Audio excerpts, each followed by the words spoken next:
Welcome to my channel. आप देख रहे हैं एक्सट्रीम एग्ज़ाम और भारतीय राज्य व्यवस्था एवं शासन से संबंधित प्रश्नों का संग्रह आज हम आपके लिए लेकर आए हैं। तो चलिए स्टार्ट करते हैं ये वीडियो। और ये वीडियो बहुत ही इम्पॉर्टेंट है फॉर द बीईओ क्लास के लिए। ओके, तो जो लोग नए हैं वो हमारे चैनल को सब्सक्राइब कर दें और बेल आइकन को भी प्रेस कर दें ताकि उन तक हमारी ये वीडियो ज़रूर पहुँचे। ओके, तो स्टार्ट करते हैं। पहला क्वेश्चन है, संयुक्त राष्ट्र सुरक्षा परिषद में स्थायी सदस्यों की संख्या है A6, B5, C4, D3। तो बताइए कौन सा ऑप्शन बिल्कुल राइट हो जाएगा यहाँ पे।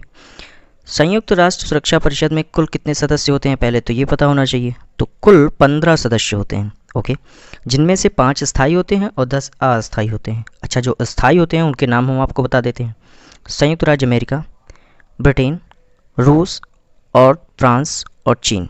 ओके, तो 5 हैं और शेष 10 जो होते हैं वो अस्थायी होते हैं। ये 2 वर्ष के लिए चुने जाते हैं, केवल 2 वर्ष के लिए इनका कार्यकाल होता है और संयुक्त राष्ट्र महासभा द्वारा इनको चुना जाता है। ओके, तो इस क्वेश्चन का इतना जानकारी क्लियर है। आगे बढ़ते हैं। सेकंड क्वेश्चन है, संयुक्त राष्ट्र संघ की अधिकृत भाषाएं कौन कौन सी हैं। ए अंग्रेजी, फ्रेंच और रूसी, बी अंग्रेजी, फ्रेंच, जर्मन और रूसी, और सी अंग्रेजी, फ्रेंच, रूसी, चीनी और हिंदी, और डी अंग्रेजी, फ्रेंच, चीनी, रूसी, अरबी और स्पेनी। तो यहाँ पे इस क्वेश्चन का क्या ऑप्शन हो जाएगा। तो देखिए, संयुक्त राष्ट्र संघ में ओके कुल 6 भाषाएं अधिकृत रूप से मानी गई हैं। 6 भाषाएं। ओके, कौन कौन सी? अंग्रेजी, फ्रेंच, चीनी, ओके, रूसी, अरबी और स्पेनी। ओके, तो यहाँ पे डी ऑप्शन बिल्कुल राइट हो जाएगा इस क्वेश्चन का। नेक्स्ट है, संयुक्त राष्ट्र संघ में हिंदी भाषा में भाषण देने वाले निम्न में से पहले व्यक्ति कौन है। तो ए ऑप्शन है स्वामी विवेकानंद, बी है अटल बिहारी वाजपेयी, सी है लाल बहादुर शास्त्री और डी है उपरोक्त में से कोई नहीं। तो बताइए आपको क्या लगता है इस क्वेश्चन का कौन सा ऑप्शन बिल्कुल राइट होगा। ओके, तो यहाँ पर जो हिंदी भाषा में जो भाषण देने वाले व्यक्ति हैं वो कौन थे? अटल बिहारी वाजपेयी। यहाँ पे जो बी ऑप्शन है वो बिल्कुल राइट हो जाएगा। ओके, अटल बिहारी वाजपेयी ऐसे व्यक्ति थे जिन्होंने 8 दिसंबर 1977 को विदेश मंत्री, ये विदेश मंत्री हैं, ठीक है, ये विदेश मंत्री थे उस टाइम। कौन? अटल बिहारी वाजपेयी ने संयुक्त राष्ट्र संघ के अंग यानी संयुक्त राष्ट्र महासभा में पहली बार हिंदी में भाषण दिया था। ओके, तो कौन सी डेट है यहाँ पे? 8 दिसंबर ओके 1977 में। ओके, तो यहाँ पे ये जो जानकारी है इतनी। तो ओके, आगे बढ़ते हैं। नेक्स्ट क्वेश्चन है हमारा, universal declaration of human rights में कितने अनुच्छेद हैं? क्या universal declaration of human rights में कितने अनुच्छेद हैं? ठीक है, तो ये बहुत ही इंपॉर्टेंट पॉइंट्स है कि universal declaration of human rights, इसके अनुच्छेद के बारे में आपसे पूछा जा रहा है। तो यहाँ पे कुल कितने अनुच्छेद हैं? ये हैं, इस क्वेश्चन का जो सही ऑप्शन हो जाएगा वो हो जाएगा डी। ठीक है, 30। तो 30 अनुच्छेद माने गए हैं। ठीक है, तो मानव अधिकारों की अंतर्राष्ट्रीय घोषणा में कुल कितने अनुच्छेद हैं? 30 अनुच्छेद हैं। अंतर्राष्ट्रीय न्यायालय का मुख्यालय कहाँ है स्थित है? तो A Hague, B New York, C Geneva, D Paris. तो यहाँ पे हेग, अब हेग जो ऑप्शन होगा वो बिल्कुल राइट होगा।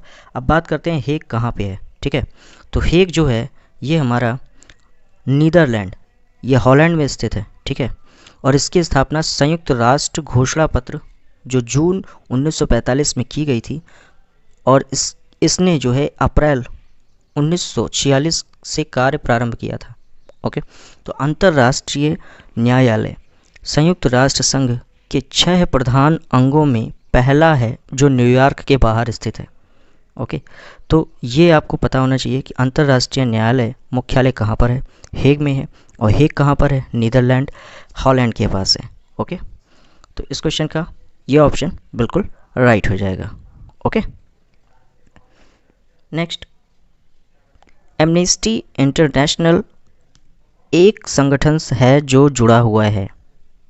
ए महिला अधिकारों के संरक्षण से, बी मानव अधिकारों के संरक्षण से, और सी अस्पृश्यता के उन्मूलन से, और डी उपयुक्त में से कोई नहीं। तो जरा बताएं कि एमनेस्टी इंटरनेशनल एक संगठन है, ये किससे जुड़ा हुआ है? ये बहुत इंपॉर्टेंट क्वेश्चन है, ये आया भी हुआ है पीसीएस प्री 2015 में। ठीक है, तो इस क्वेश्चन का जो सही ऑप्शन हो जाएगा वो क्या हो जाएगा?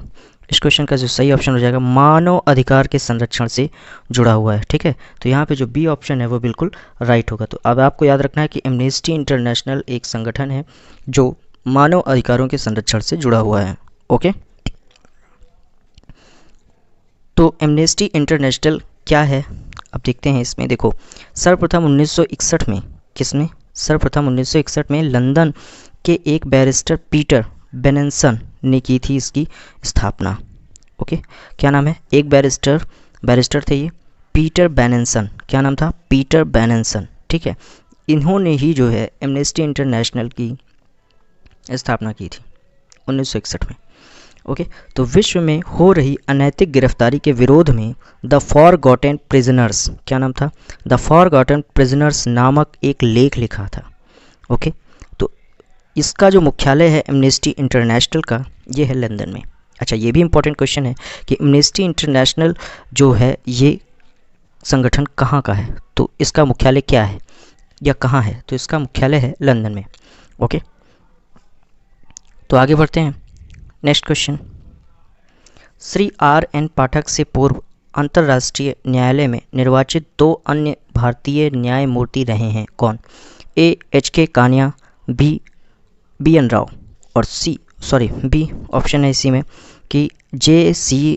शाह एवं N.A.N. रे, और सी है B.R. राव व नगेंद्र सिंह, और डी है नगेंद्र सिंह व A.N. रे। तो यहाँ पे कौन सा ऑप्शन बिल्कुल राइट होगा? तो यहाँ पे श्री R.N. पाठक के पूर्व अंतर्राष्ट्रीय न्यायालय में निर्वाचित 2 अन्य भारतीय न्यायमूर्ति कौन रहे हैं? B.R. राव, ठीक है, व नगेंद्र सिंह। ये जो ऑप्शन है ये बिल्कुल राइट हो जाएगा। ओके,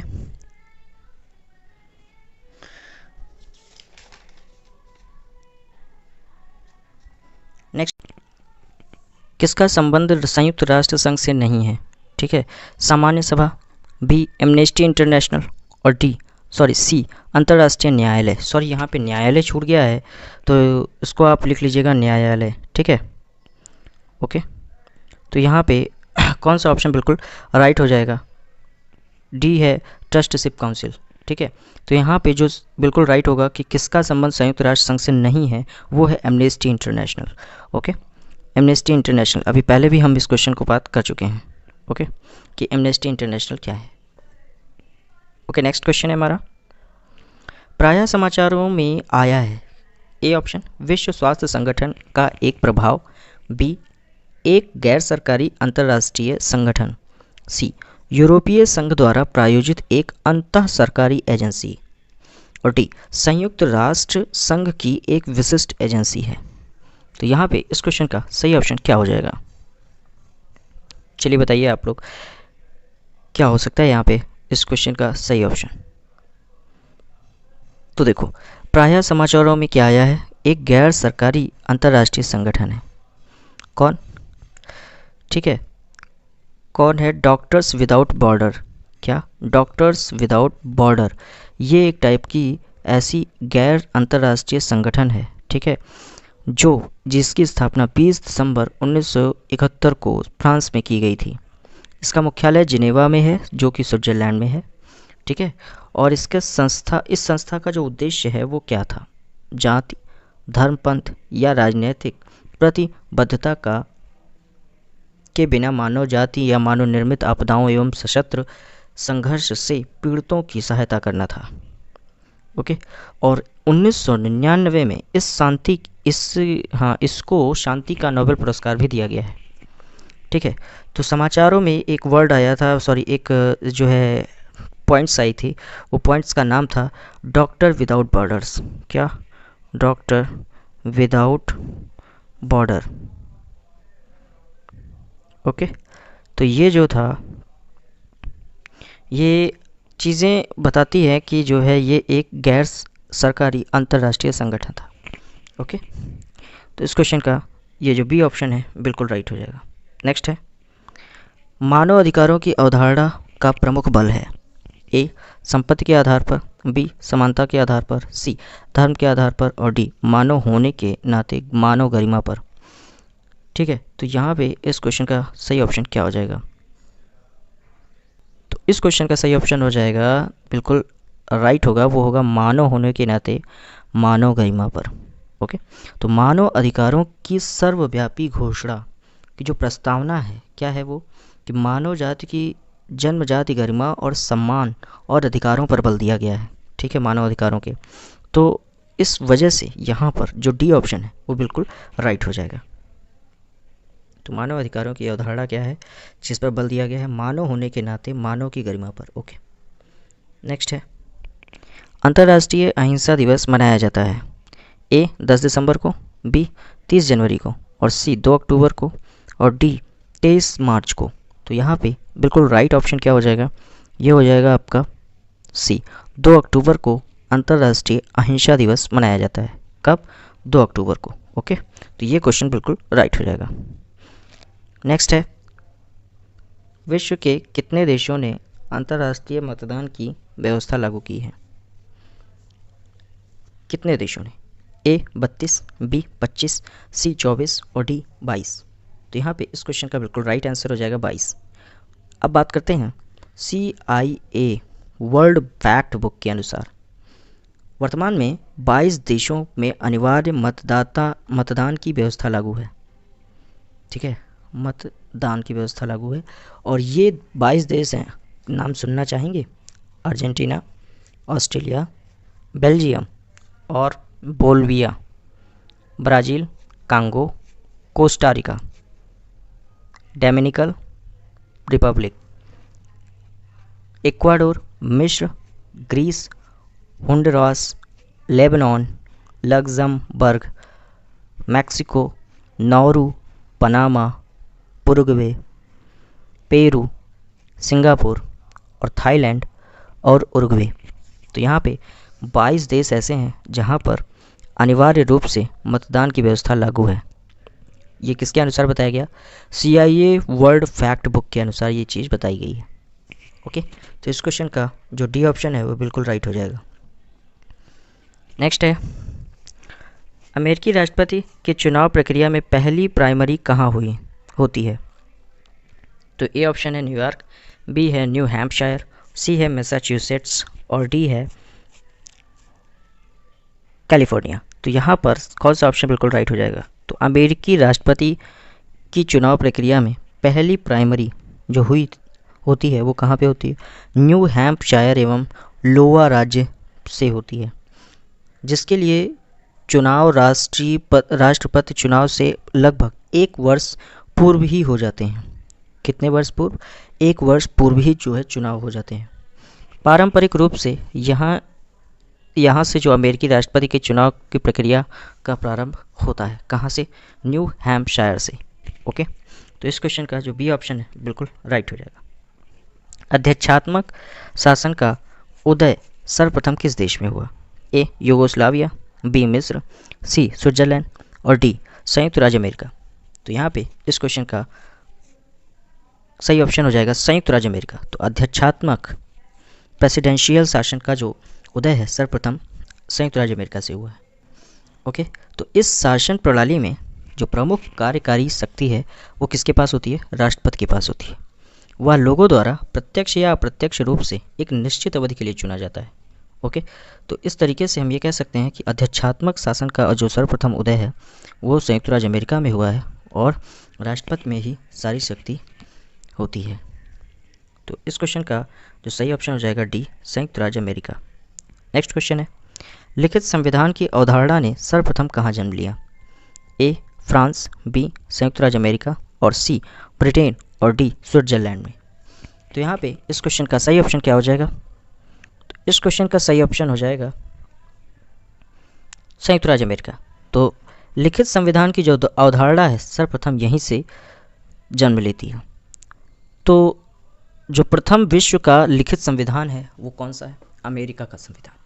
ओके, तो ये वीडियो कैसी लगी आप हमें ज़रूर बताइएगा और हमारे वीडियो को लाइक कीजिए, शेयर कीजिए और सब्सक्राइब कीजिए। ठीक है, सब्सक्राइब कर देंगे तो बेल आइकन अगर प्रेस हो जाता है तो इससे आप तक ये वीडियो जो भी हम डालते हैं तो चाहे जहाँ पे रहें आपके यूट्यूब वॉल पर आ जाएगा। ओके, तो मिलते हैं अगले वीडियो में अगला पार्ट लेकर।